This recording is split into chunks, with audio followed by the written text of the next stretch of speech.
I want you to open to Genesis chapter 8, verse 1. The book of Genesis, the first book of the Bible. Genesis chapter 8, I'll read verse 1. And God remembered Noah and all the wild animals and the livestock that were with him in the ark. And he sent a wind over to the earth, and the waters receded. Let me read it again. Genesis chapter 8, verse 1. And God remembered Noah and all the wild animals and the livestock that were with him in the ark. And he sent a wind over the earth, and the waters receded. Father, we thank you because your word is true. I pray this morning that you will anoint these lips of clay, that I will declare your word as an oracle of God. Anoint every ear to hear this word. Anoint every heart to receive this word. Father, I pray that nobody under the sound of my voice will remain the same after this message. Use your word to change lives this morning. Use your word to challenge lives this morning. Glorify your name through your word. I pray for the release of your spirit. Let there be a manifestation of your power. That, Lord, your word will be confirmed with signs and wonders and miracles. Glorify Jesus this moment. We take authority. I take authority over the powers of the enemy. Every spirit of destruction, Satan, I bind you in the name of Jesus. I banish you to the pit of hell. Father, speak to us now. May our ears be open and our hearts open to receive your word. We give you thanks. We give you praise. In Jesus' name we pray. And everybody says amen. I said everybody says amen. Amen. I want to speak on God has remembered you. Amen. Oh, somebody didn't believe that. That's why I didn't say amen. I said God has remembered you. The story we read about Noah and the ark, you know, when God sent the waters and it destroyed the flood and it destroyed the world at the time, everything that was living, human beings, animals, every living thing perished in that flood. Noah was the only one that was saved in that flood, and Noah remained in that ark for months. But at the time, it seemed as if God had forgotten Noah. Because do you know that Noah went into the ark, God asked him to go into the ark, and Noah entered. When he entered the ark, the Bible says that God was the one who locked the door and took the key with him. So in other words, even if Noah wanted to escape the ark, he didn't have the key. It was God who took the key, who locked the door and took the key. So Noah watched helplessly. I guess if there was a window, which there was, Noah was able to see the world at that time disappear before his eyes. Everything perished, and all those many he preached to, and they thought he was joking, he saw and heard their cry, and maybe some were banging on the door and said, "Now I repent. I now believe your message. Can you just open the door? I just want to come in now." But it was too late already to be saved. Noah didn't even have the key, even if he wanted to open. So God allowed the whole earth to perish, and all of humanity. The only ones he saved was Noah and his families, and of course all the animals, male and female, that were selected. But you know what? It now seemed as if God forgot Noah. It seemed as if God abandoned Noah. And Noah remained in that ark for a period of 150 days, a total of 5 months. Noah did not hear from God. Noah did not hear God speak to him. He didn't hear anything. God did not visit. He was just there waiting for the waters to recede, waiting for the waters to disappear. And it seemed like forever. But I think the most painful thing was the fact that he did not hear from God. God did not show up. God did not speak to him. God didn't even come and say, "Hey man, how you doing? How you guys putting on?" No, he everywhere went blank. And it seemed like God abandoned Noah. I don't know what you have been going through, and sometimes we've gone through things and it seems as if God has forgotten you. It seems as if God has abandoned you. When you don't hear from him, not that you don't pray or ask him to speak, especially concerning a particular situation, and you are wanting to hear, to know what he wants to say or what he has to say, but somehow he goes silent. and somehow he answer you not a word. Like the message last week, where the woman came and cried to Jesus, Lord, help me. My daughter needs healing or deliverance. And Jesus answered her not a word. Sometimes it just seems as if God goes silent on us. He answered not a word, and you begin to feel like abandoned. Can you imagine for 5 whole months you are in a desperate situation? Can you imagine what it was like living in the ark? All the animals and all their odor and all their what do you call it? Their waste, and everything was smelling, everything was noisy, and all of those that couldn't even live together in peace, in harmony. And he had to endure all of that, looking and waiting for a time when the waters will recede, and it didn't seem like that was going to happen anytime soon. For 5 whole months. Can you imagine being locked inside? Some of us can't stay in the room from morning to night without going out. Talk of a week. Can you imagine being locked up in a room for 1 week? Talk less of 5 months. Not even taking an evening walk. Not even strolling. Not going anywhere. You are in that condition, and your roommate, apart from your families, are all the animals with all their trouble and all their noises and all the odor. I can't even imagine what that place smelled like.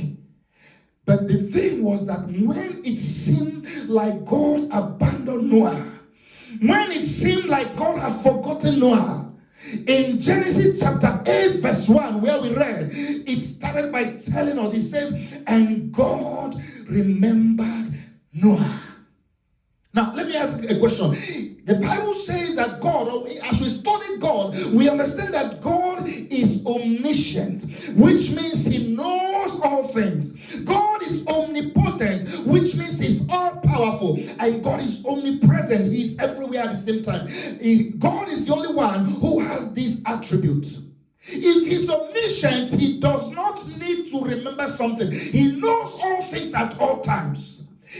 And look at what it says. Isaiah chapter 49 verse 15 and 16. It says, can a woman forget his suckling child, that she will not have compassion on the son of her womb? He says, yea, though they may forget, yet will I not forget thee. Verse 16. Behold, I have graven thee in the palm of my hands.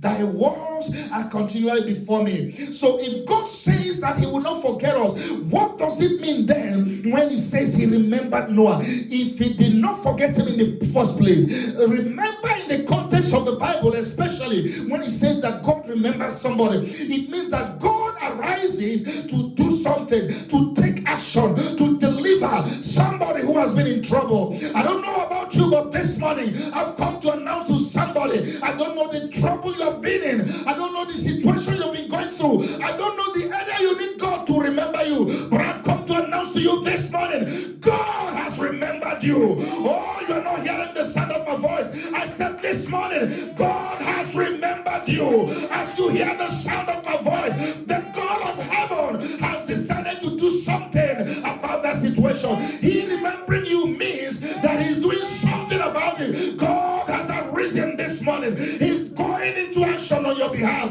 God is going into action in that situation. He's going into action in that hopeless circumstance. God will do something in your life. I said God will do something because he has remembered you. If he remembered Noah after 5 months in the ark and nothing happened, no word from God, no activity, nothing. He just seemed he was abandoned. If you feel abandoned in life, if you feel abandoned in your circumstance, I've come to announce to you that God has remembered you, and God will move into action. He will go into action on your behalf, because he said, even though a woman who carried a child for 9 months, even though he first asked a rhetorical question. He says, can a woman forget her suckling? And we know that women cannot forget, but sometimes they do forget. Haven't you heard of women? If you listen to the news, you hear of women who kill their own children. It happens. Maybe they are sick in the head.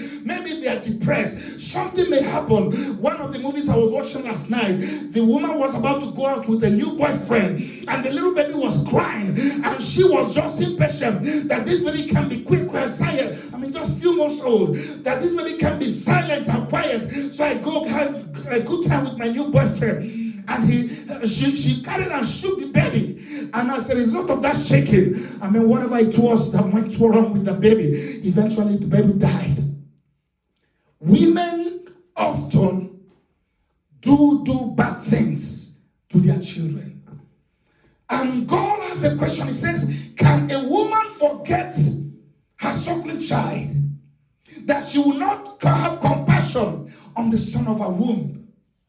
And then he says, yeah, though they may forget, but God says, listen, I'm not like a woman who will forget their child or children. He says, yet I will not forget you. I've graven you in the palms of my hand. In other words, God says, I have tattooed you in my hands. Every time God brings up his hands to do something, the tattoo of your name, the tattoo of your face, your picture, your face, your image, your problems are before his hands. He says, I have engraved you, I have tattooed you before upon my palms, and your walls are continually before me. I declare to somebody this morning, God can never forget you.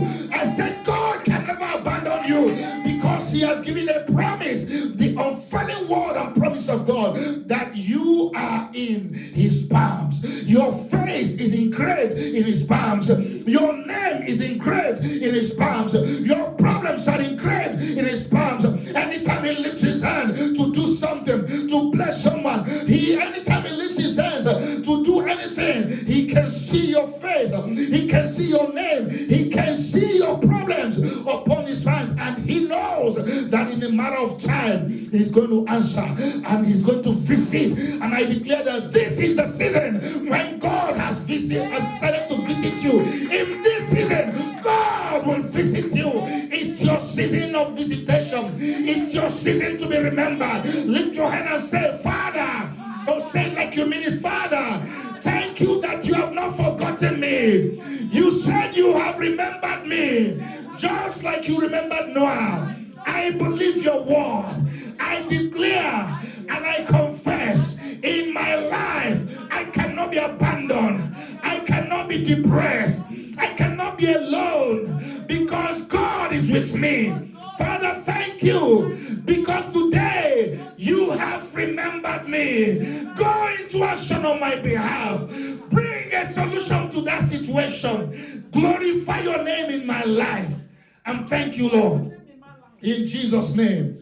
Amen. I want to show you 3 things that will happen when God remembers you. In the context in which we are talking about God remembering, remember that we are talking about God going into action on your behalf. That is the primary meaning, the primary context in which what it means for God to remember you. It means he goes into action. He arises on your behalf and goes into action on your behalf. The first thing that happens when God remembers you is that favor comes upon you. When God remembers you, favor comes upon you. Look at Genesis chapter 6 verse 8. Genesis chapter 6 verse 8. But Noah found favor with the Lord. And Genesis chapter 8 verse 15. And God spake to Noah, saying, Go forth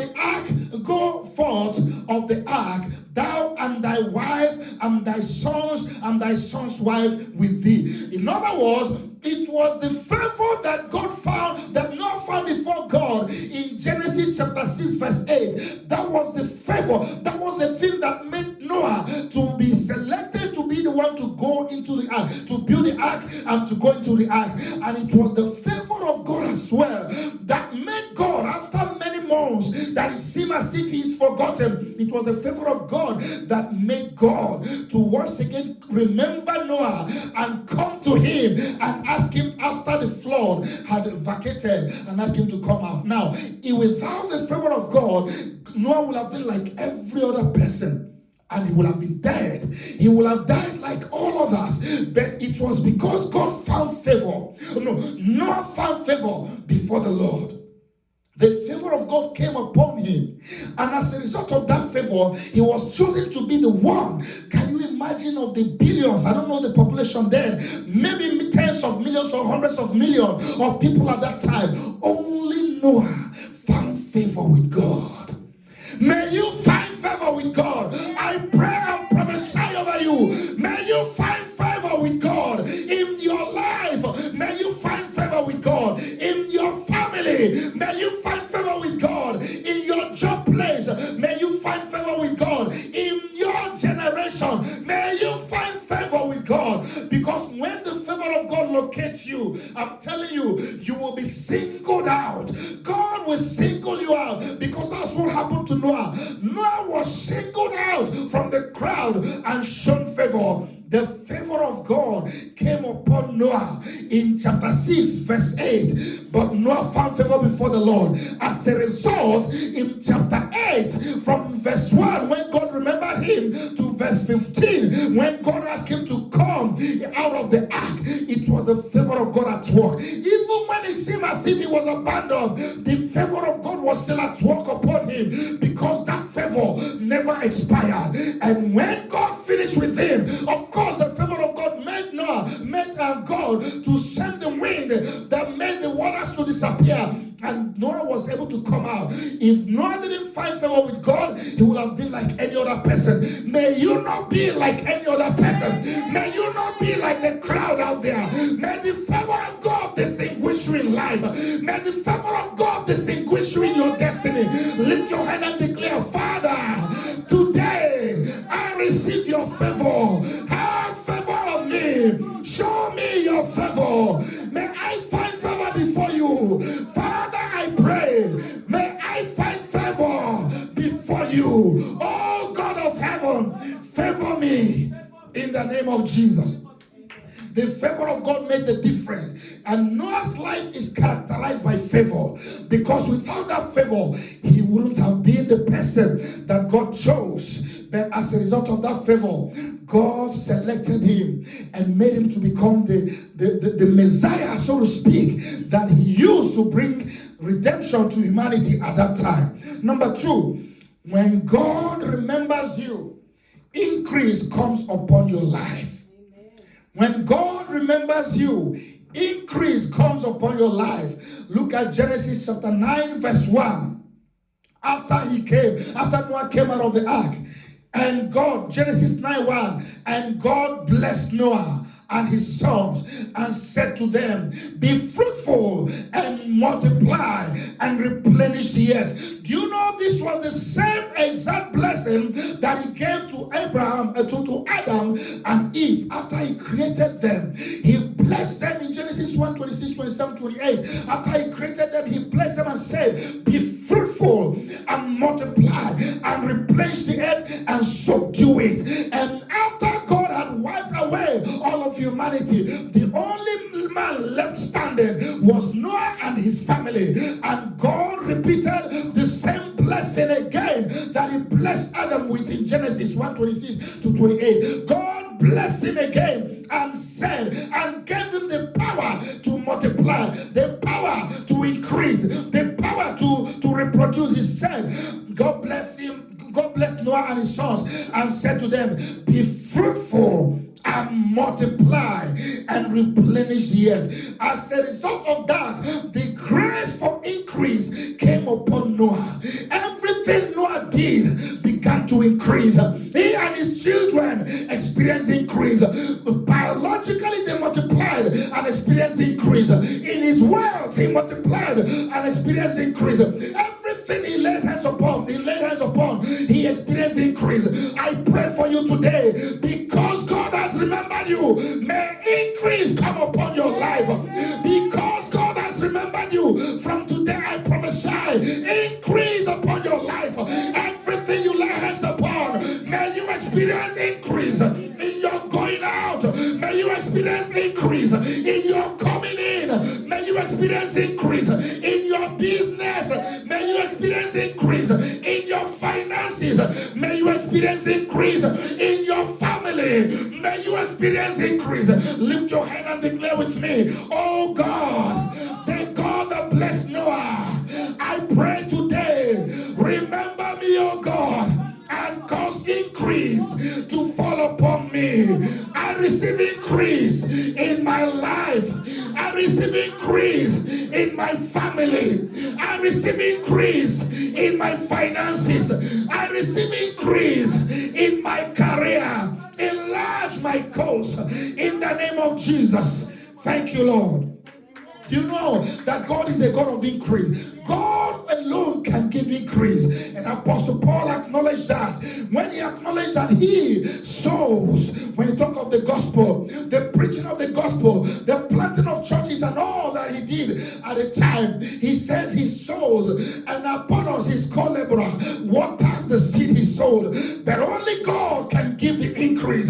He acknowledged that without God giving increase, every effort, you know, even in ministry, it's not amount of effort you put in. It's not amount of the sweat you put in. It's the God that gives the increase. If God doesn't give increase, nothing can happen. Only God can give an increase in the life of a man. Only God can increase a man. If God doesn't increase you, you can toil and labor all you want. You can work 9 to 10, not even 9 to 5, 9 a.m. No, you can work 7 a.m. to 10 p.m. If God doesn't give increase, there will be nothing to show for it. But when God gives blessings, you with increase, when the increase of God is upon you, you can put in very little effort and you will see so much output.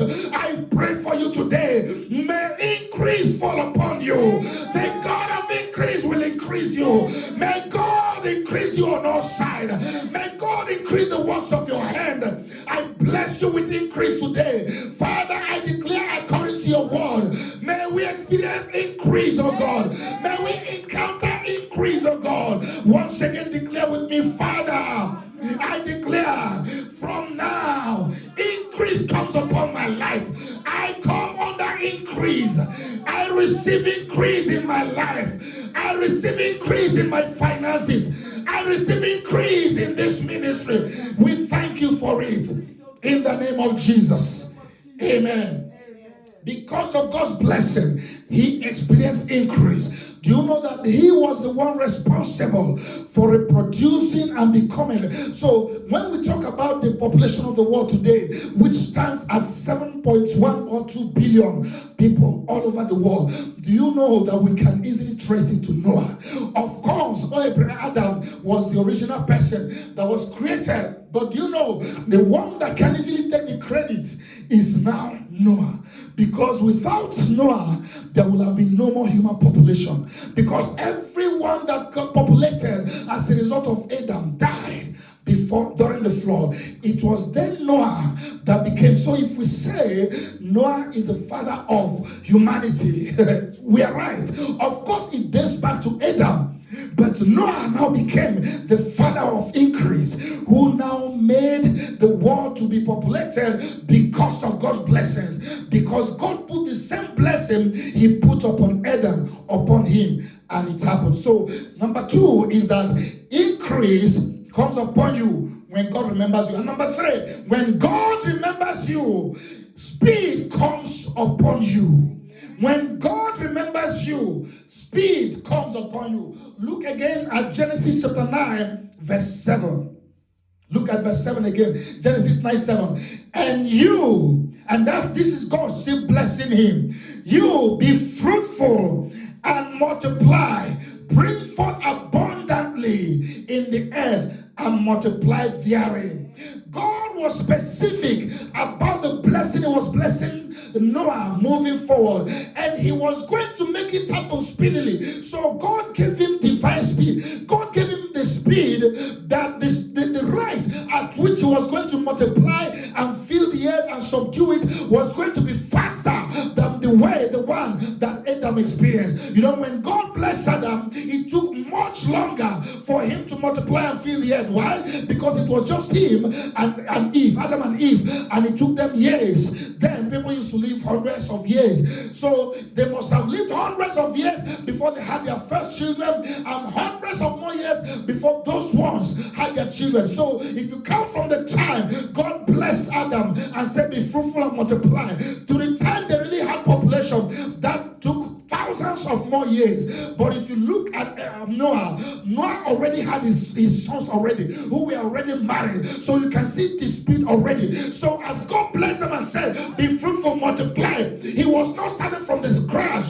as Adam did. He was not starting from nowhere. He had some thousands of years to catch up already. So it was just going to start happening almost right away, almost as God spoke, because the sons were already there. They have already grown. They have already married wives. So you already see speed at work. I prophesy to you in the name of Jesus, in year 2022 and for the rest of your life, may God give you speed. I prophesy speed over your life, speed in your destiny, speed in your finances. May you have speed to fulfill your destiny. May you have speed to fulfill the calling of God and the purpose of God for your life. I call for divine speed to rest upon you. Every spirit of slow motion, every spirit of snail, every spirit of tortoise that makes you to be slowed down, that slows down your pace, I break the spirit of tortoise. I break the snail pace. I break the spirit of slow motion. I break it over your destiny. I break it over your life. I command right now, divine speed comes upon you. I prophesy right now, divine speed comes upon you. Lift your hand once more and declare with me, Father, in the name of Jesus. Say it like you mean it. Father, in the name of Jesus, I receive divine speed upon my life. I receive divine speed because you have remembered me. Speed in my destiny to fulfill my calling, to fulfill your purpose for my life. I receive speed in my career, speed in my finances. I declare no more slow motion.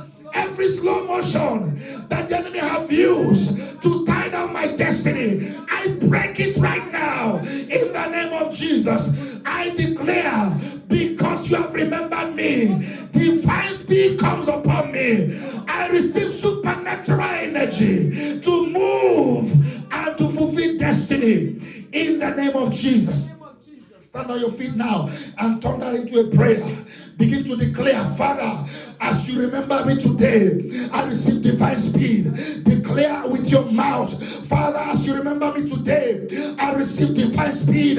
I receive divine favor. I ask, oh God of heaven, that you visit me today. Visit me with increase. Visit me with favor. Visit me with divine speed because you have remembered me. I declare divine remembrance. I declare divine speed.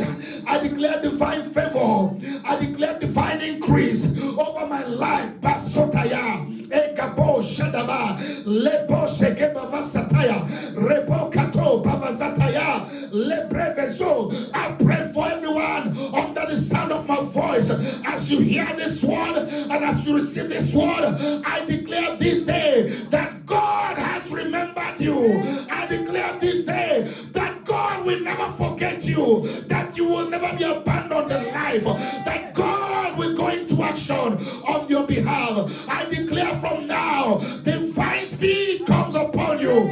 I declare from now, divine increase comes upon you. I declare from now, divine favor comes upon you. What seems impossible to man will be possible because you serve the God of possibilities. Where others failed, you will succeed. What seemed difficult will be made easy for you. I declare right now, the God of heaven arises and goes into action on your behalf, because that is what it means for God to remember somebody. It means that God goes into action. I prophesy that this day, that God goes into action on your behalf. God arises and He's taking action in that situation. Magadaba, Zekete Baza, Lepo Sheketa, Rebecca Bozata. If you are under the sound of my voice and you feel that God has forgotten you, you feel that God has abandoned you, maybe you have been in that situation for many years, but right now I declare, I bring you the word of the Lord, that God has remembered you.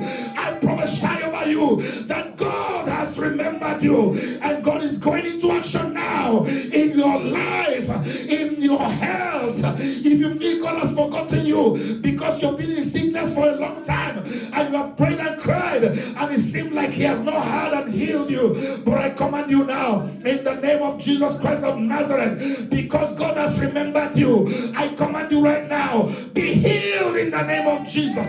For every sickness and disease in your body, in your health, from the crown of your head to the sole of your feet, I command you now, be healed in the name of Jesus.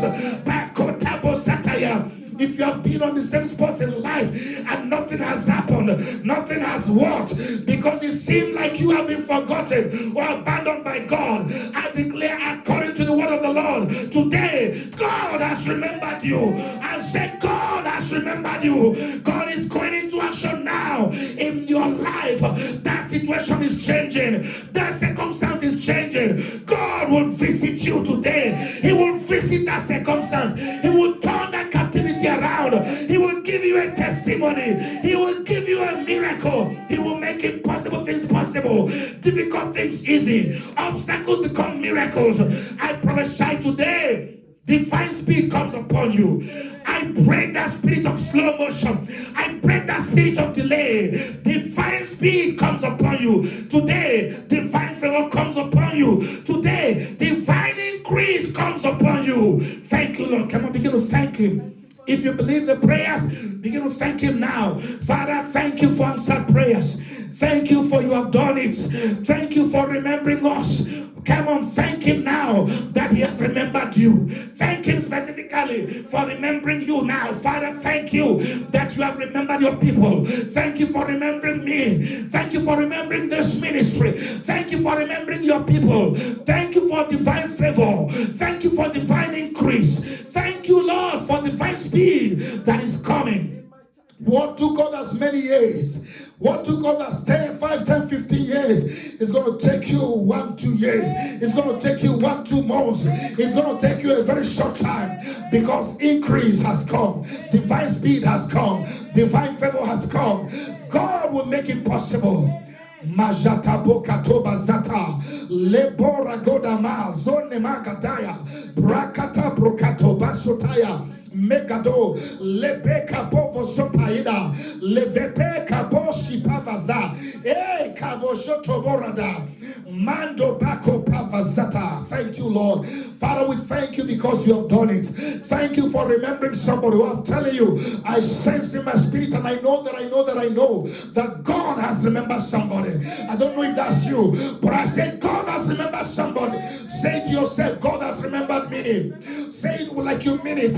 Father, thank you. Come on, say it with me. Father, thank you that you have remembered me.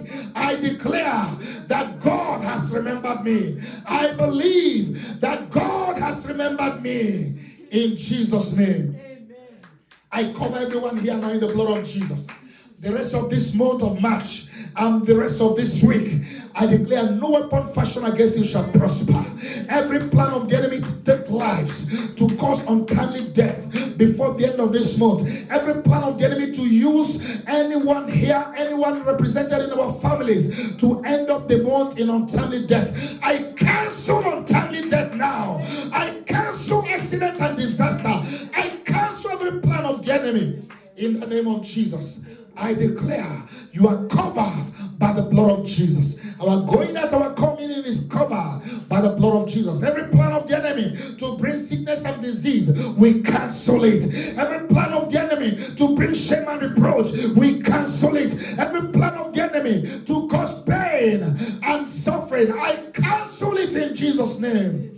There shall be testimonies this week. The blessing of God will manifest this week. We give you praise, O God. And as we enter the month of April, there shall be testimonies. There shall be blessings, victories, breakthroughs on our side.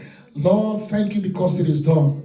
I bless everyone who has been in this service physically. I bless everyone who is watching by Zoom. And I bless everyone who will be watching online on different platforms. We thank you because it is done. Your blessings will speak for us. And there's nothing the devil can do about it. We give you all the glory. We give you all the praise. In Jesus' name we pray. And everybody says amen. Declare it with me.